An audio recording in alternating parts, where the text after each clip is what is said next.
তো আজকে বিকাল না সন্ধ্যা থেকে ভিডিওটা আরম্ভ করলাম। হাজব্যান্ড বিকালে একটু বাইরে গেল, তো সন্ধ্যার পরে আসলো, প্রায় 9টার দিকে আসছে।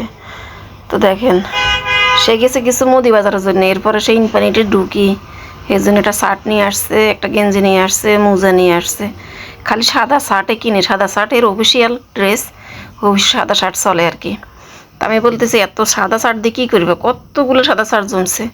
আর চাকরি আছে 2 বছর না 1.5 বছর, তো এখনও খালি সাদা শার্টে কিনে। তো যাক, এরপরে কিছু টুকটাক বাজার নিয়ে আসছে, গ্রোসারি শপ আর কি।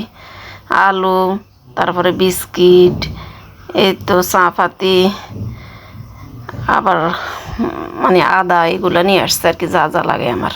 তো আসসালামু আলাইকুম, দেশ বিদেশ কাছে দূরে যেখান থেকে আমার ভিডিওটা দেখছেন, সবাইকে জানে আন্তরিক ভালোবাসা ও শুভেচ্ছা। বরাবর মতো আপনাদের মাঝে চলে আসার মতন একটা ভিডিও নিয়ে আশা করি আপনাদের কাছে ভালো লাগবে।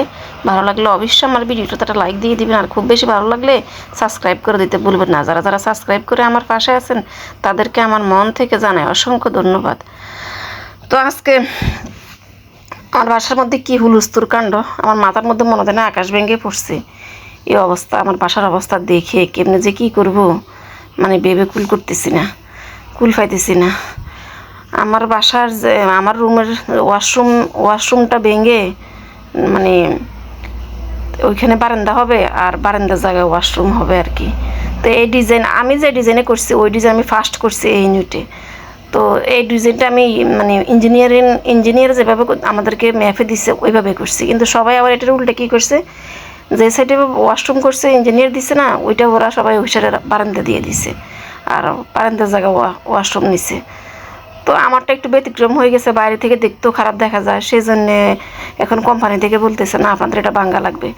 তো ভাঙলাম, ভাবলাম যে এদিকে বারান্দা আসলে সবারই সুন্দর হয়েছে, তা আমার কাছেও ভালো লাগছে আর কি। তো আমি বলি ঠিক আছে ভাঙো, এখন কষ্ট হইলে কষ্ট হবে, কী করে, আমরা উঠে গেছি, এখন ঘরের ভিতরে জামিলে আর কি, একদম হুলস্থুল, সব কিছু ময়লা সয়লা ভরে। আমি মোটামুটি কিছু কিছু জিনিস ডাকছি, পুরান কাপড় দিয়ে কিছু ফার্নিচার টেবিল এগুলো ডাকলেও কি কিছু, তারপরও ময়লা ঢুকছে, ধুলাবালি ঢুকছে আর কি। তো এখন এই অবস্থায় আছি আর কি। আর কদিন থাকতো এই অবস্থা আল্লাহ জানে। এই যে মিস্ত্রিরা এখন কাজ করতেছে, পুরোটা ভেঙে নিছে। এখন এরা আবার ওই যে ওয়াশরুম, যে জায়গা বারান্দা ছিল এই জায়গায় ওয়াশরুম নিয়ে আসছে, আর ও কর্নারের জায়গাটা বারান্দা হবে আর কি। এখন তারা এইগুলো আবার ইট আবার গাঁথতেছে আর কি। তো আর কি, এদিকে হাজব্যান্ড আবার জামিলার ভিতরে আরেকটা নিয়ে আসছে, আমার খুবই প্রয়োজনীয়। আমি বলতে চাই যে কতদিন থেকে যে আমার জন্য একটা ওয়াশিং মেশিন কিনে দেওয়ার জন্য। তো অবশেষে নিয়ে আসলো। আমি অনেক দিন আগে যে আমি চয়েস করে আসছি, যে সময় আমি ডিপ ফ্রিজ কিনতে গেছি না, ওই সময় আমি এটা চয়েস করে আসছি। তো এখন সে নিয়ে আসলো আর কি, ওই সময় আর কিনি নেই, ডিপ ফ্রিজটা নিয়ে আসছি। ওয়াশিং মেশিন 3-4 মাস হয়ে গেছে মনে হয় ডিপ ফ্রিজ কিনছি, যে এরপর এখন ওয়াশিং মেশিন কিনলাম আর কি। তো এই তো ওয়াশিং মেশিনটা আমি নিলাম কি কোম্পানি, স্যামসং নিয়েছি। 12 কেজি ওয়েট মনে হয়, এটার কোয়ান্টিটি মনে হয় 12 কেজি, হ্যাঁ 12 কেজি। তো যা কালারটা আমার পছন্দ হয়েছে, খারাপ না। তো সাদাও আমার কাছে ভালো লাগে আর কি। তো আমার হাজব্যান্ড বলতে যে স্যামসংয়ের মধ্যে নাকি এই কালারটাই বেশি, যেটা 12 কেজি ওয়েটটা এটা আর কি। তো এই তো এখন বারান্দায় রাখছে, আমার ছেলে আবার বারান্দার মধ্যে এটার লাইন দিছে আর কি, ওয়াশিং মেশিনের। তো এখন বারান্দায় আছে। তো আমি বলতেছি ফানি ফুটতে পারে, কি করব, বারান্দায় ঝড় বৃষ্টি আসলে আমার মেশিনের উপর পড়বে তখন। তো আমার হাজব্যান্ড এখন আমরা আরেকটা বুদ্ধি করছি কি, বারান্দার থাইগুলো খুলে নিয়ে একদম গ্রিলের সাথে লাগাই দিবে বারান্দার, তারপর বারান্দাটা রুমের ভিতরে ঢুকে দিবে। বলতেছে বারান্দা এত দরকার না, যেহেতু ওয়াশিং মেশিন চলে আসছে, কাপড় শুকিয়ে আসবে প্রায় একদম শুকিয়ে, কাপড় 80% 100% শুকিয়ে আসবে আপনি যদি শুকিয়ে আনতে চান আর কি। তো এই আর কি। আর বারান্দা আমারও মতো একটা আছে, এখানেও বারান্দা থাকবে, থাই দিয়ে দিলে অর্ধেক থাই খোলা যাবে আর কি, অর্ধেক থাই আবার আটকানো থাকবে। তো বৃষ্টি হলে থাই বন্ধ করে রাখা যাবে আর কি। তো এই তো ঘরের এই হুলস্থুল আপনাদের সাথে শেয়ার করলাম আর কি। এখন চলে আসলাম রান্নায়। তো আজকে গরুর মাংস রান্না করতেছি, আর একটুখানি ফ্যাফে ভাজি করবো। তো ঘরের এই অবস্থা, আমি রান্নাবান্না আমার মাথায় আসতেছে না কীভাবে রান্না করব।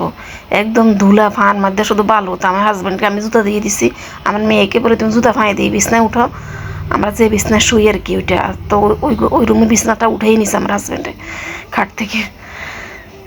আর এই অবস্থায় আছি আর কি। তা আল্লাহ কোন দিনে কাজ বাজ থেকে আল্লাহ উদ্ধার করবে, আমি এই টেনশানে আছি। আমি সমস্ত কিছু কীভাবে পুরো ঘরটা ডিপ ক্লিন আবার করতে হবে, আমার পুরা সব কিছু আমার মুছে একদম ডিপ ক্লিন করতে হবে। তো ওইটাই আমার হাজব্যান্ডকে বলতেছি, তুমি না থাকলে আমি একা একা কীভাবে করবো, ওরা ছুটি আছে মাত্র 3-4 দিন, এর ভিতরে কাজ হয়ে গেলো তো ও ছুটিতে চলেছে, অফিসে চলে গেলো, তো আমি আর একা একা আমার সব করতে হবে। এটাই খালি চিন্তা করতেছি আমি একলা কীভাবে করবো এই কাজগুলো, এতগুলা কাজ। তো আমার হাজব্যান্ডে বলতেছে আস্তে আস্তে তুমি ইয়ে করো, ওয়াশিং মেশিনে কাপড়গুলো ধুইবা আর এগুলো আস্তে আস্তে ঠিক করে ফেলবা, পারবা, সময় এগুলো টেনশন করার কিছু নেই, না পারলে আমি আসি। তো এই তো রান্নাবান্না শেষ হয়ে গেছে, কথা বলতে বলতে আর রান্না সম্বন্ধে কিছু বলিনি। তো রান্না করলাম আজকে গরুর মাংস আর একটু ফ্যাপি দিয়ে আলু ভাজি করছি, এতটুকু রান্নাবান্না। কিচেনটা মোটামুটি পরিষ্কার রাখছি, মানে যাতে রান্না করতে পারি। আর আমার একটা ওয়াশরুম, আমি বলতেছি একটা ওয়াশরুম ক্লিন রাখবো যাতে আমি অজু করতে পারি আর গোসল করতে পারি। পুরা ঘর এত মেসি হয়ে গেছে। তো এই তো এখন সন্ধ্যার সময় চলে গেছে, মিস্ত্রিরা চলে গেছে আর কি, লেবারগুলো। তো এখন একটু আপনাদের সাথে শ্যুট করলাম, এতটুকু ওয়াল করছে আর কি। কালকেও সময় লাগবে, এরপরে আস্তর বহুত কাজ এখনও বাকি, আল্লাহ জানেন 2-3 দিনের মধ্যে হবে কি না। যত তাড়াতাড়ি হয়ে যায় তত তাড়াতাড়ি আমি ঘরটা পরিষ্কার করতে পারবো আর কি। আর ধুলাবালি আমার প্রচুর অ্যালার্জির সমস্যা দেখা দিচ্ছে এই আর কি। তো ভিডিওটা আজকে এই পর্যন্তই। সবাই ভালো থাকেন, সুস্থ থাকেন, ইনশাল্লাহ পরবর্তী ভিডিওতে দেখা হবে। সে পর্যন্ত আল্লাহ হাফেজ।